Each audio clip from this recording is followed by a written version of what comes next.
Welcome to the College Football Prediction Roundtable, presented here live on the Bleacher Report app, where we're going to give you our predictions of some of the top games this week, as well as do some glazing, as Steven would say.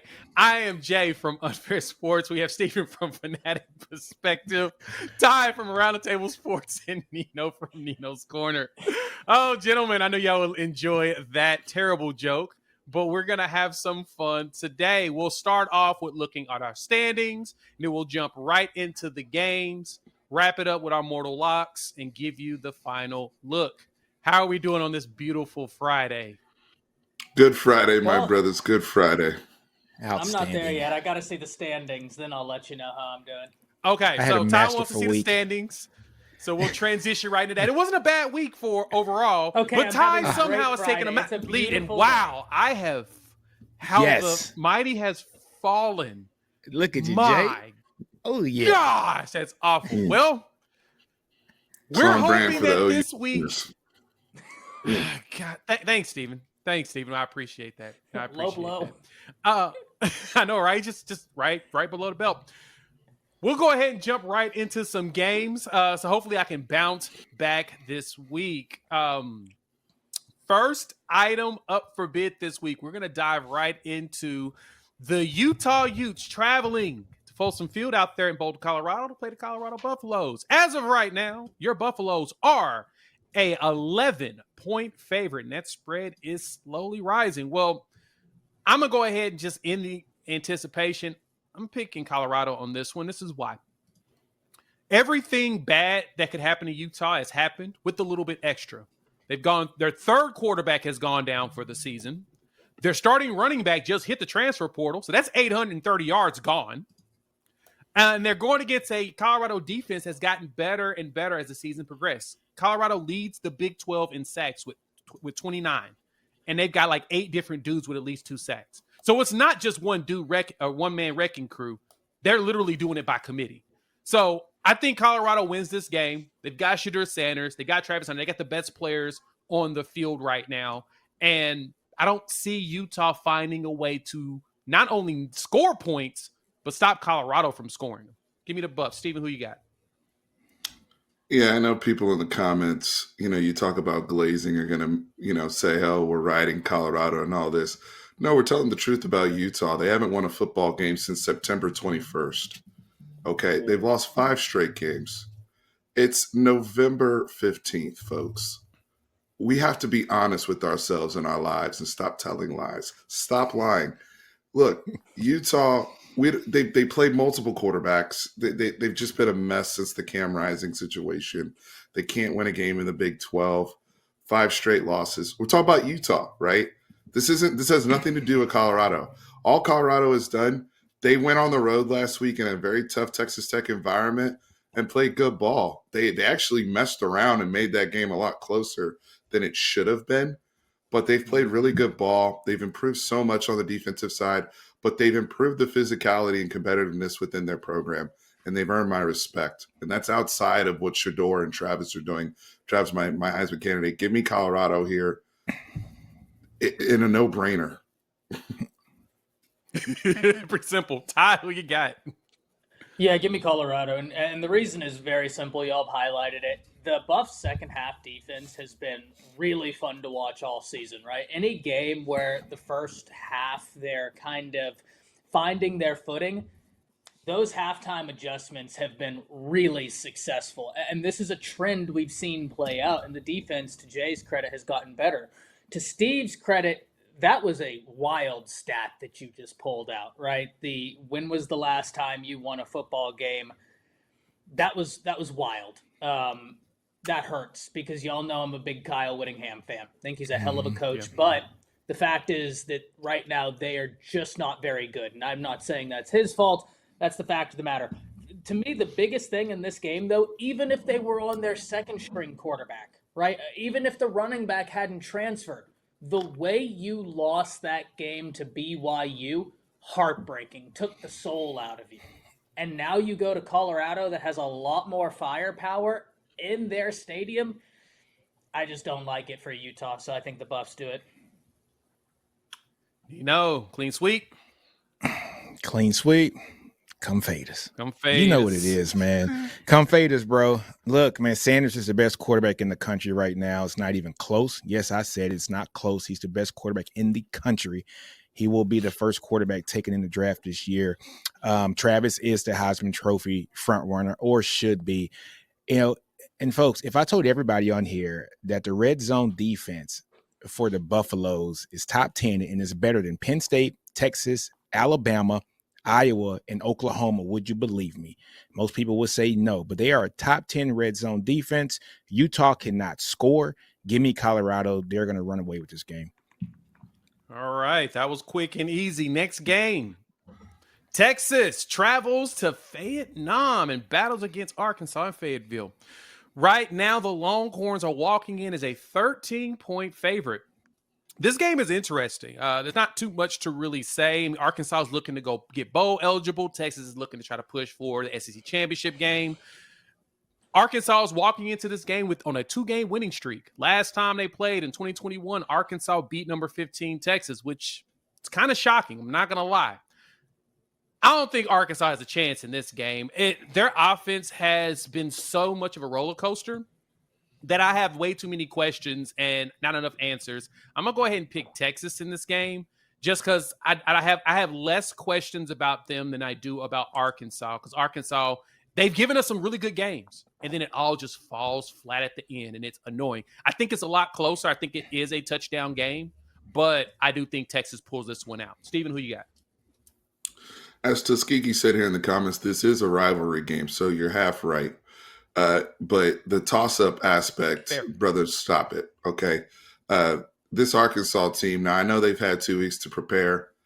The game's at 11 a.m., so they're not going to have their full Vietnam powers from the moon like they got the last time, where those brothers just got supercharged and started just going belt to ass all over the place. Speaking of belt to ass, they're on the belt to ass list. I told you guys from the beginning of the season, there's 3 teams on that list. It was OU, who received their whoopings. It was Arkansas and Texas A&M. Arkansas, your time is up. This is a landmark moment for Steve Sarkisian, because that was the first time his program, he knew he was not there where he needed to be SEC ready and to really have that physicality. Now, Texas, in my opinion, has gotten SEC ready.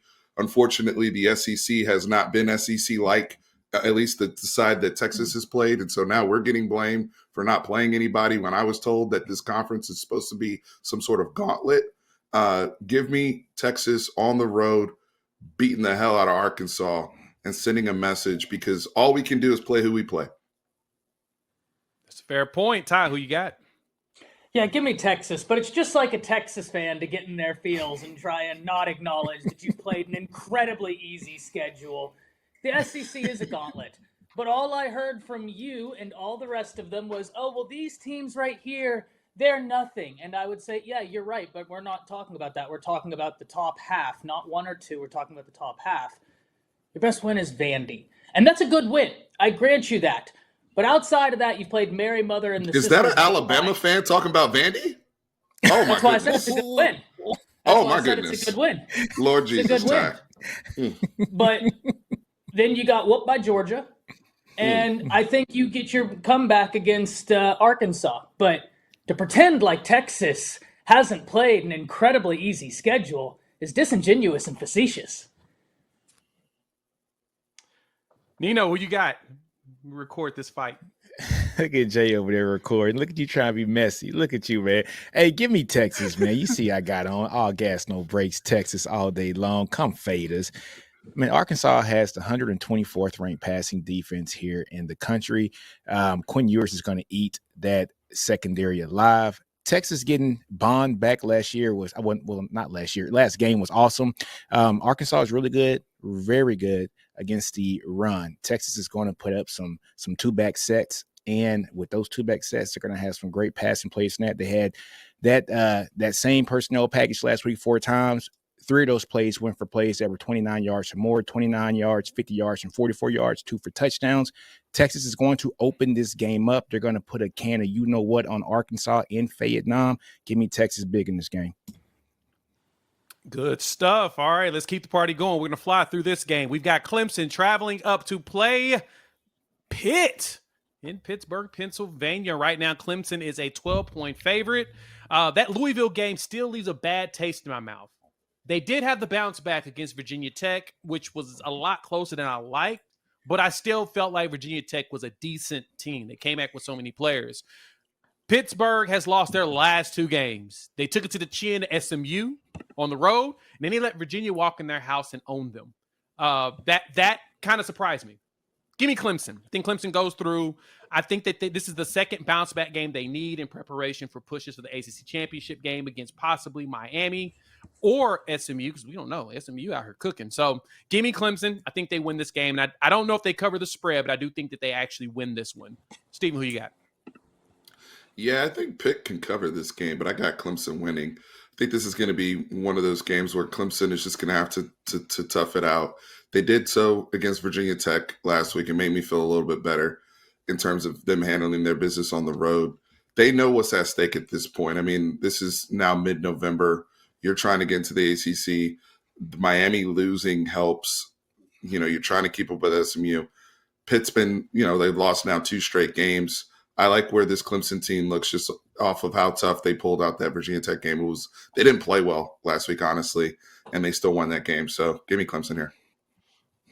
Ty, who you riding with? I completely agree with Steven. I think Pitt covers, but they lose. And the reason is Pitt's on a little bit of a slide right now. Started off the season incredibly, dropped the game to SMU, dropped the game to UVA. I think they're now playing the team with the best defense they faced all year. And I don't think that's when you want to be in a slide. Now, we know they have capabilities. We know that Pitt has the capabilities. But Clemson, this is a good defense. And I think Clemson, they're going to come out and try and have more of a get-right game after some of the struggles they had last week. So give me Clemson to win. Give me Pitt to cover. Nino. Clean sweep. Another come fade us moment, man. Clean sweep. Clemson's going to win this game. A lot like how Texas is going to beat Arkansas. And I'm going to say this. Pitt's pass defense is one of the worst in the nation as well. Clemson's is top 25, man. I like Cade, man. Cade Klubnik can really pass that ball, and he has been playing well here as of late. Like Ty said, I think Pitt kind of peaked a little bit early. They are starting to come down. So give me Clemson in this game. Close game, though. All right, next game up. This one we're going to talk about. I'm going to leave this open for the panel to really discuss. We're going to talk about Tennessee taking on UGA. Georgia walks into this game as a 9.5-point favorite. There's a lot of questions here. Georgia coming off of a nasty loss at the SIP after some pretty impressive wins down the line. And then, of course, the second loss to Bama. Tennessee's on a 4-game winning streak, especially beating Alabama was probably their biggest win in between there. But Nico Iamaleava could possibly not be playing. Now, granted, he is in concussion protocols, what they're saying. We don't know, but he's listed as questionable. This is going to be one that we're going to have to debate hard on. I'm just going to be simple and say I think Georgia wins this game because I don't know if Nico plays. Georgia's defense knows how to turn it on at the right time. And Tennessee, as good as their run game is, the pass game is still young. Nico can sling it, but he doesn't sling it as much as we think he will. Next year, dude's going to be a force. This season, you can still see him learning it. I think Georgia wins this game in a very close one. I don't think it's a blowout, but I do think they avenge their loss to Ole Miss. Steven, who you got? So I'm going to make this clear. If Nico does not play and Gaston Moore is in there, Gaston, he's great. Like this. I was just thinking it. And I said it. Yeah, if old boy comes up there with no LeFou, they about to get the brakes beat off of him in between the hedges. If what's his face? Yo, Gaston ain't ish without LeFou. We all knew that. We all know that. However, I'm gonna assume that there's some gamesmanship going on here, and Nico is playing. I still don't think that's enough to overtake Georgia, who is now playing for their season. This is about Georgia. This is more about Georgia than it is about Tennessee to me. That loss last week with Ole Miss, I'm looking back, and I allowed another game in Penn State, Ohio State to influence my thinking too much in Georgia and Ole Miss, and it did not veer me off of the stink of Carson Beck. And that situation there still concerns me because this Tennessee defense is for real. They do have one of the best defenses in the country. and Carson starts messing around at home, this can become a football game. I like Georgia here. I don't see Kirby losing 2 games in a row in the conference. The mighty have fallen, but I don't think they've fallen that far. I think we're now in a situation where you're going to have a bunch of teams with 2 losses in the SEC. But Carson Beck, you are under investigation. You are under surveillance, sir.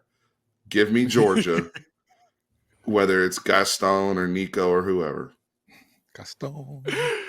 Ty, he's great. Ty, who you got? First off, the Gaston thing. If it's possible, I'll give you a point.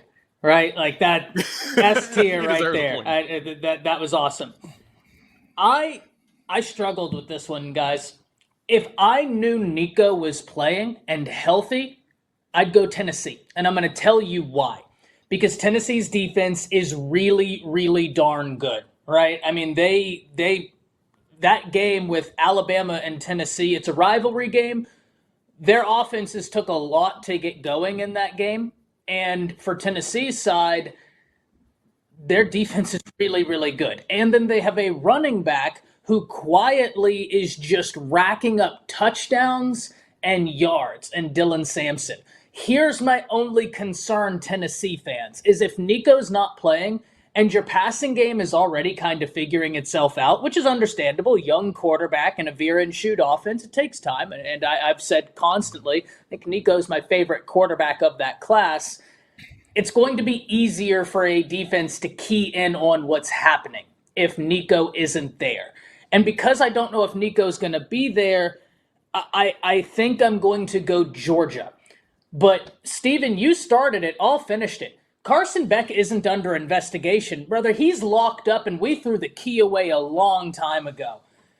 He should have left for the NFL last year. I take no pride in saying this, but his draft stock has plummeted. If you show him cover 3 before the snap and drop into cover 2, you've just got yourself an interception. Tennessee's going to do that. Tennessee's going to have him in hell. I think someone else for Georgia has to step up. I'm going to take Georgia, but only because I don't know if Nico is playing. If Nico was playing and I knew that, I'd take Tennessee. That's how close I am on this.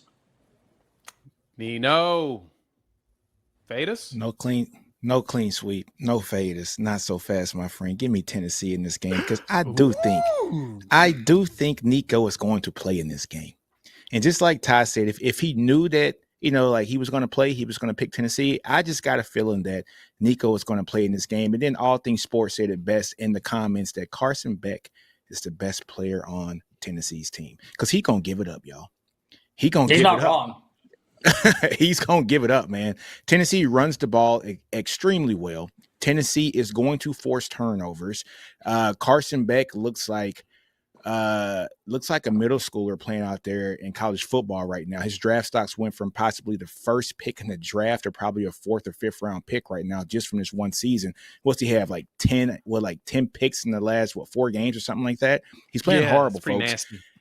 Give me Tennessee because I think their defense is going to confuse Carson Beck, and I think that this defense from Tennessee is going to take advantage of these turnovers more so than other teams have in the past against Georgia. Although it's going to be very hard to see Kirby Smart lose 2 games in a row. I know it's going to be very, very difficult to see that. But hey, man, but all things happen in due time. Kirby's going to lose his 2nd game in a row, man. Tennessee is going to keep rolling, man. Hey Jay, I need to add something to the chat here real quick since some dudes in here want to pop off and act like they know ball. Okay, so I want y'all to pull up. Because I got people here going to the extreme saying Tennessee quarterback situation don't matter because of the way they run the rock and the way that their offensive line is playing. If I'm interpreting the chat here correctly, guys, even in Georgia's losses this year, Jalen Milroe and Jackson Dart played at a certain level, both throwing and running, to win those football games. You are not going to show up to Athens, Georgia, with 0 quarterback play and just expect to. And I like Dylan Sampson. He's going to be first team all SEC, no doubt about it. But to sit up here and act like you can just run Sampson and the quarterback is just hands off game manager and you're going to beat Georgia, good luck with that. Yeah, I don't understand the unrealistic thought that that's actually what's going to happen here. I mean, Dylan And if Sampson has Milrow been would have hit a pass against monster. Tennessee, they wouldn't have lost that Right. game. Right. So there's a lot of factors in that one. To me, you gotta have a pass game in order to Because win. Ryan Williams cooked that dude and we just couldn't hit him. That all 22 don't lie, and I got it. Damn, that's that PTSD talking right now. Damn, Yeah, he got that but PTSD on that one. So, Nico's legs but matter on the- too in this. Yes, they Nico's do. legs matter It too. does. Yes, they do. Yeah, because that's what Jackson Dart did. He had 8 carries for 850 yards in that game. He just ran the Jackson's a ball and beast. scrambled properly at the right time. So that's critical in order to win this game. I don't know if Gaston has got that one, even though we feel like he's great. Gaston. Next game we've got up 4. We got Missouri traveling to play against South Carolina. Right now, the Gamecocks are 13.5-point favorites, and it looks like Brady Cook is not going to play in this game either. I got South Carolina. This is probably going to be a BTA situation. Their defense has their whole front seven has been nasty all season long. Shout out to Shane Beamer. They have balled out. Their offense has always been the question on them. Their defense has not. Their defense has always shown out. And when their offense follows, they're playing good ball. I think that South Carolina goes and they're going to probably destroy Missouri in this game. Stephen, who you got? Give me South Carolina as well. I am so impressed with their physicality, what they've done at the line of scrimmage. Rocket Sanders getting healthier, what they're doing on both sides of the ball. And the athleticism that they have. They've got an athletic tight end. They've got pass catchers that are doing their thing.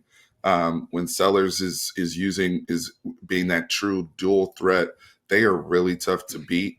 Look, Mizzou pulled out an absolute miracle last week. Shout out to Drew Pine for showing some cojones down the stretch. But for 3.5 quarters, he was terrible. He was terrible. And it's sad because Theo Weiss and Luther Burden are really, really good if you just give them a chance. And he didn't really give them a chance until the end of the game. They were about to go out without even trying to throw the ball past 10 yards. So I don't think you can get away with that against the South Carolina team with this front defensively and what they will put up on offense. Ty.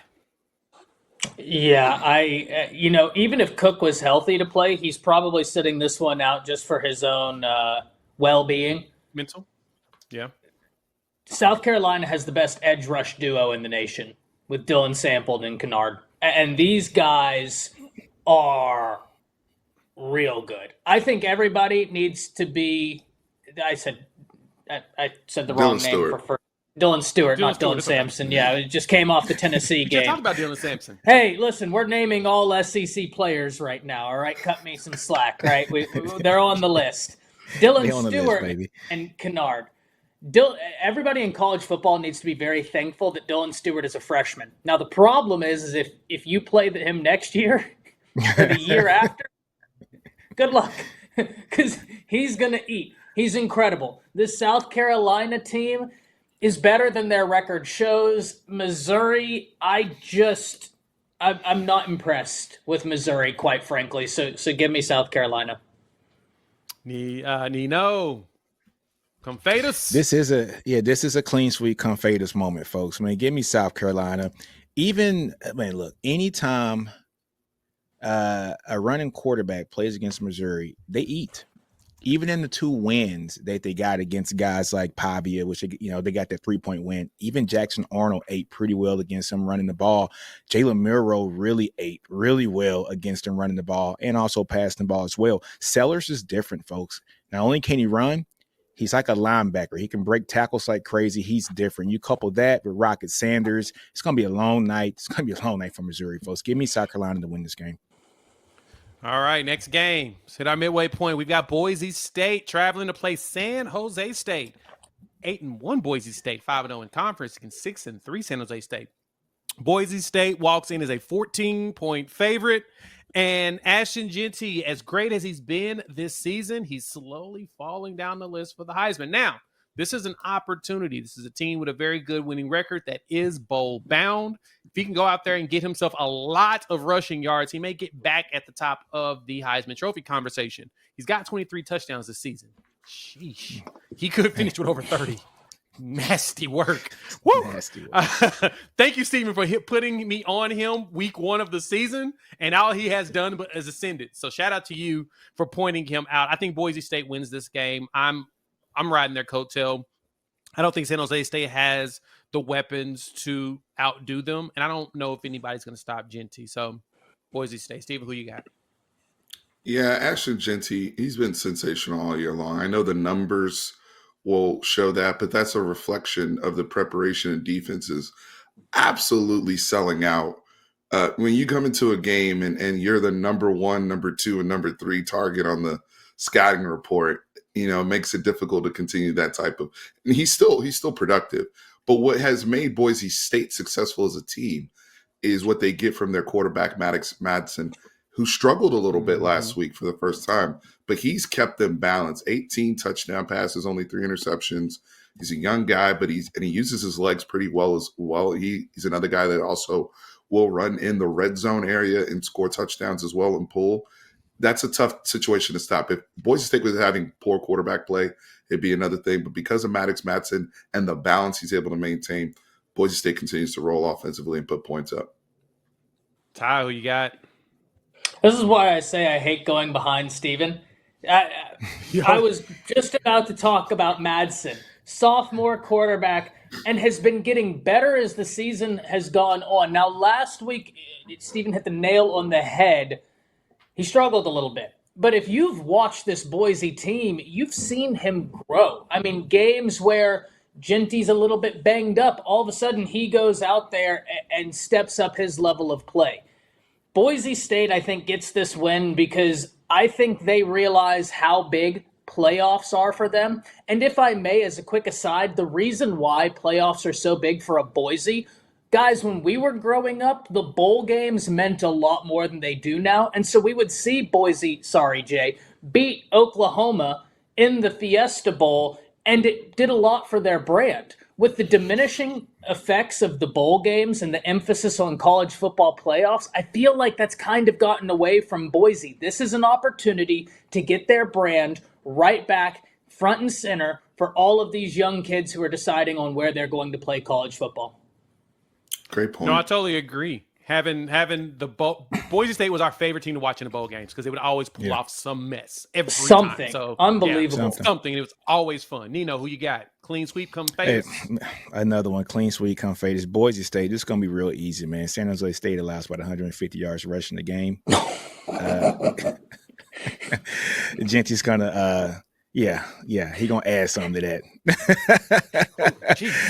So he gonna add some of that. Hey, man, give me Genty for about 195 yards this game and 4 touchdowns, man. Boise State gonna run these boys out the stadium, dog. It's a wrap. It's a wrap. All right, big game. Our next big game. We got to talk about this one, gents. We've got the Oregon Ducks traveling to play against the Wisconsin Badgers. Another Big Ten matchup, a legendary Big Ten matchup for the first time this year. Oregon walks in as a 13.5-point favorites. And, man, I got to say, Dan Lanning has done some magical stuff over there. They are sound on all 3 phases on both sides of the ball. It's just consistency over and over. Dylan Gabriel thrown for 2,800 yards. James has rushed for 946 yards, right? They're consistent up and down. And it's just, it's amazing to see a team be able to play at that functionality, at that high all season long. A lot of games they've played up. They've had some close games. They've had some blowouts. They've given us the whole spectrum of football. Wisconsin is a up-and-comer. We don't know what they are yet. They play decently, and this is a game that they need in order to get bowl eligible. I don't think it's against Oregon, though. Give me the Ducks. I think the Ducks go in there. I think they just handle this team like they've been doing everybody else, dude. It's just been ridiculous. It's been beautiful to watch. It's poetry in motion. The undefeated Oregon Ducks continue that run to play against Indiana in the conference championship. Give me Oregon. Steven, who you got? Yeah, give me Oregon here as well. I don't like distractions like what has happened at Wisconsin this week with the Jack Del Rio situation, getting blitzed and hammered behind the wheel. And that, I don't know how that impacts the team per se, but yeah, I mean, doing a little too much. Remember, folks, don't drink and drive. Oregon, though, their secondary has been one of the best in the country. And defensively, Dan Lanning, let people forget Dan Lanning is a defensive mind. And he's put his stamp on this defense to the point where they're one of the best in the country now. And I couldn't say that at the beginning of the season. The journey that they've made, I know they've had a lot of guys from the transfer portal as well, top-tier guys, but guys had to gel. Same thing with the offense. This team is gelling. They deserve to be the number one team in the country, without a doubt. I think Oregon continues to roll. I think Dylan Gabriel is going to continue to show you why he's going to end up in New York. Ooh, Nino. Ty. I'm sorry, Ty. Ty's up. My bad. What? I didn't want to skip was done. Thought he was going to say, well, what Steven said, I echo. Go to Nino. My bad. Ty, you're up. Jeez. You know what? Just Shots for that, give fired. me Wisconsin. No, I'm just kidding. Give me Oregon. Oregon's going to win this game. Listen, Wisconsin's a good team. They've been inconsistent. That's my only thing with Wisconsin is I have seen Wisconsin play some really solid football, and then I've seen them play some not so solid football. Whenever you're playing a team like Oregon, who has just built on what they've done all season, Oregon has been at least consistent. Like at the beginning of the season, they were consistently trying to find their footing, but showing we have the capability. As the season has gone on, they've consistently been building. You got to be consistent. And that's why I just don't know if Wisconsin is going to be able to pull this off. Like what they're doing there, like the future, Ricardo Holman is a bad man, but Oregon gets this dub. Nino, what you got? Hey, man. Clean sweep. Y'all know what it is. Come fade us. We need T-shirts made with that on, man. Because, like our picks are just so in tune right now. Hey, man, look, this is it's like Oregon gets better every week. Like each week they get a little bit better. Just small increments. Better this week. Next week, a little bit better. I don't even think they've peaked yet, which is kind of scary. They're going to be a very scary team going into the playoffs. So give me Oregon, man. Man, I like DG a lot. Those guys up north, those Sooners, they probably wish that they still had DG on the team. They wouldn't be 5-7 this year, but I won't take any more shots at them boys from Oklahoma. But anyway, man, give me Oregon to win this game, man. They're going to win this game pretty easily, man.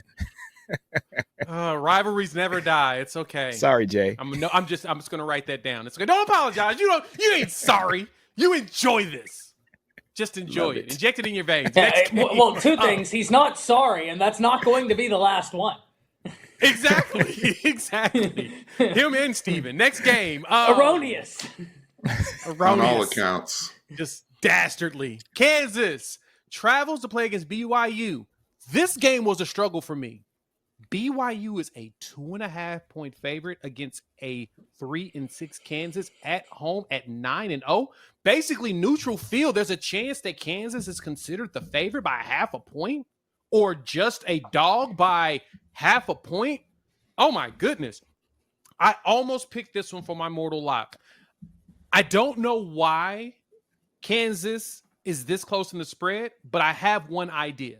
They've been playing better football over the last couple of weeks than they played all season. The turnovers have gone down on Jalen Daniels, which was the biggest issue throughout most of the year. He's slowed down. He's calmed down. Then they went out there and punched Iowa State in the mouth, knocked them down. I'm still surprised by it, but at the same time, I'm not. BYU needed a quote-unquote controversial holding call to help them survive Utah, who was on their fourth quarterback at this point. They got 3 quarterbacks down now. Rowe's leg is broken, and he's out having surgery, and the list is just long. I think BYU wins this game, though. I think they keep it really close. I think their defense is too disciplined to lose, and I think that they make things really hard for Jalen Daniels, and they possibly force him to turn the ball over. They're one of the top teams in turnover margin in college football, especially in the Big 12. That's what their specialty is taking the ball away. Give me BYU to force enough turnovers to make Jalen Daniels ineffective. Steven, who you got? I'm going to build on something you said about Kansas playing better over the course of the season. Kansas, you look at the record, okay, they're 3-6. They've had a 2-point loss, 4-point loss, 3-point loss, 6-point loss almost except for TCU, every game has been a one-score game that they lost. They lost to Illinois. Their first loss to Illinois was by 6.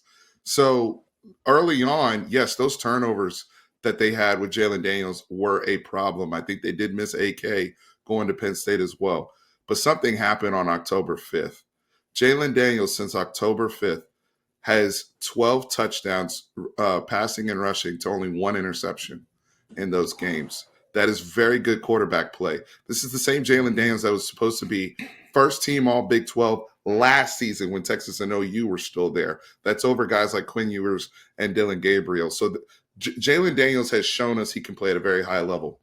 This BYU team, I picked against them last week in that Utah game. I'll let the Utah AD speak for himself on that.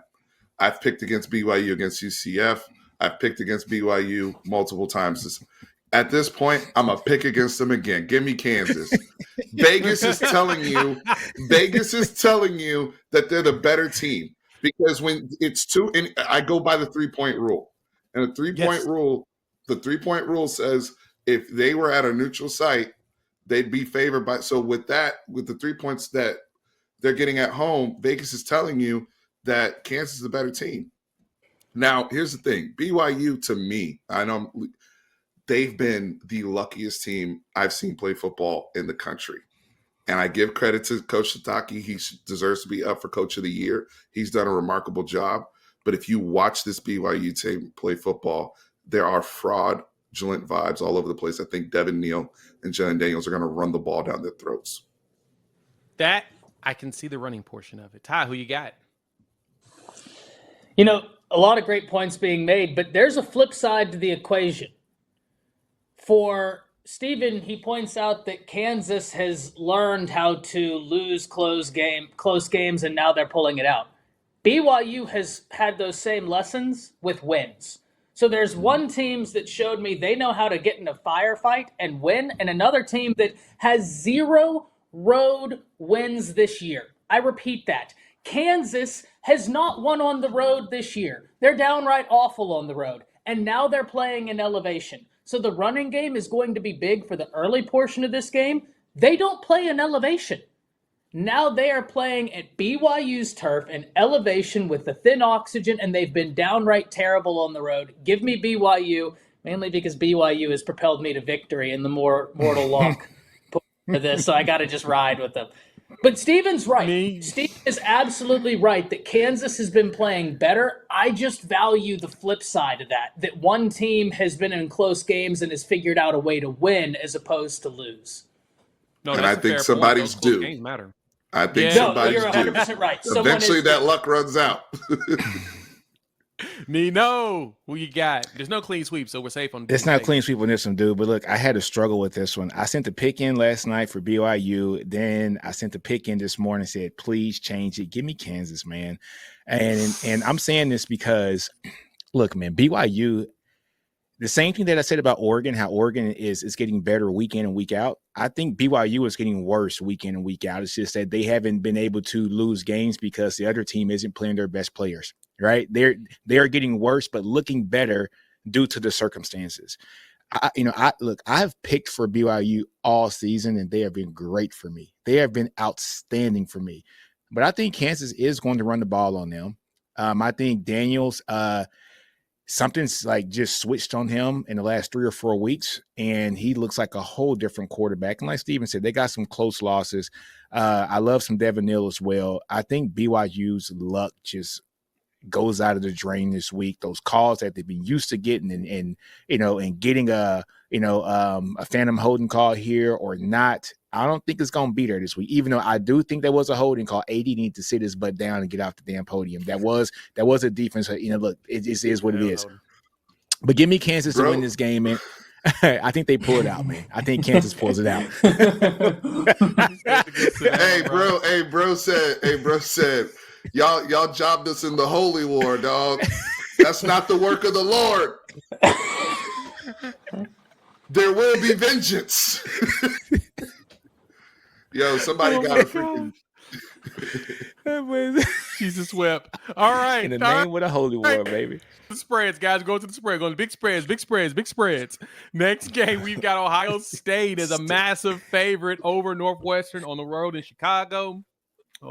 Or Ohio State is 28.5-point favorites. I'm picking the Buckeyes. They shut me up last week with their last blowout of Purdue at 45-0. I did not think they would have done that, but they did. And I can see them doing the exact same thing to Northwestern, who let Purdue score 20 points on them.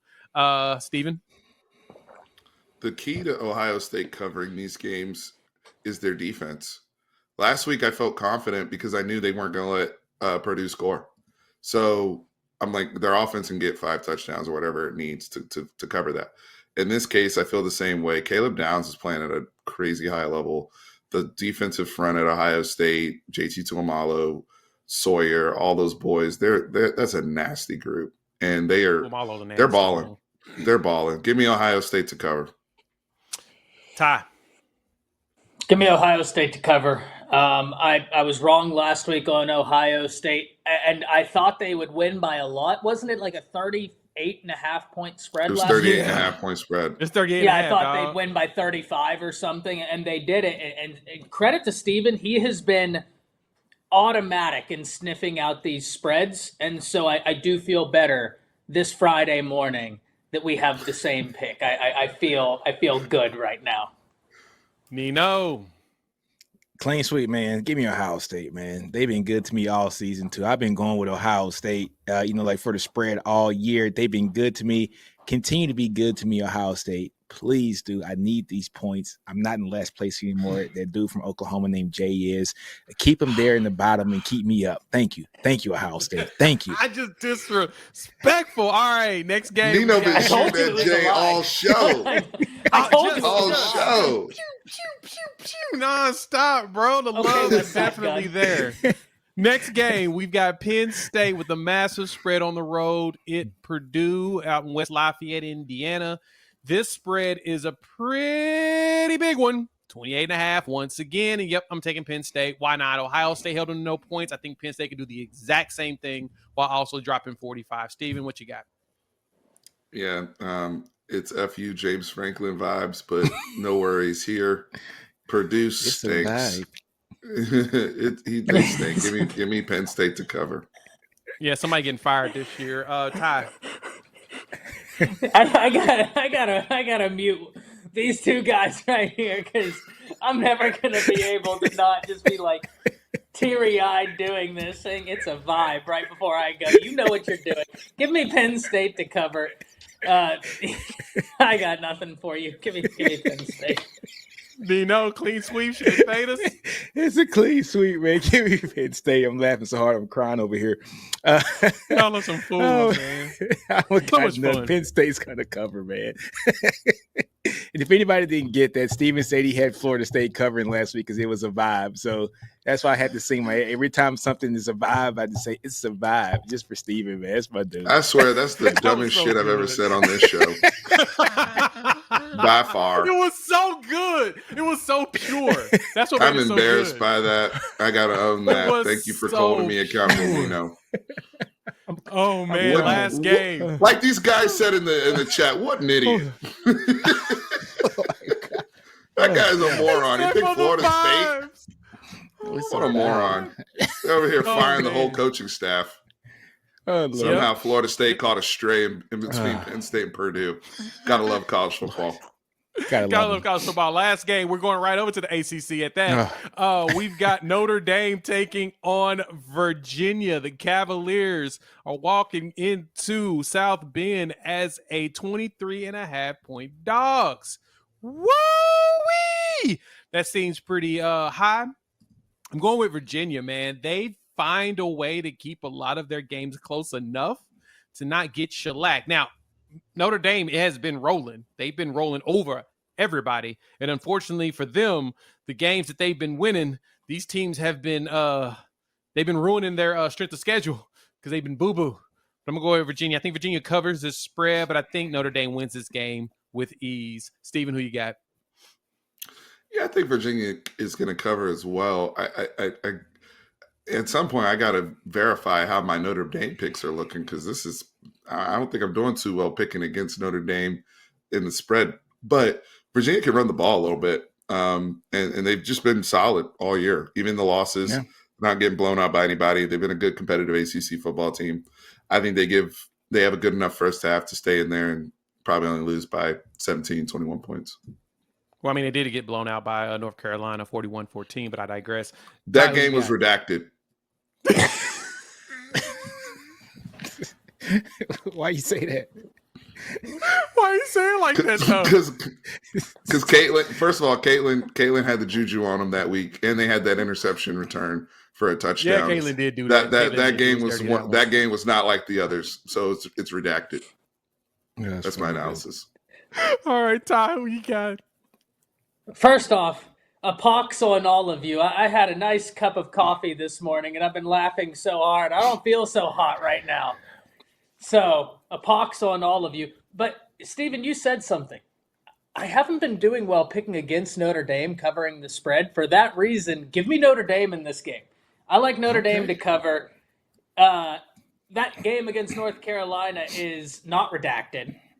They got beat down. They got smacked around. And that's disheartening because North Carolina is bad. And so yeah. Mac Brown about to retire. Nino. I got Virginia, man. I'm going to redact that North Carolina game as well. But look. Erroneous. I hate y'all so They're kind of riding high off this last win from Pitt, man. I think they keep the game close as well, even though Notre Dame has been blowing out everybody that they've been playing lately. But their last game was against Florida State, and that was a vibe game, and they got their handed to them. So, look here, man. Give me Virginia to cover, man. I think they keep it within 2 touchdowns. Not 23.5, maybe 3 touchdowns right at 21. And watch Notre Dame go out and beat them by 50. I said, why are you booing me? I'm right.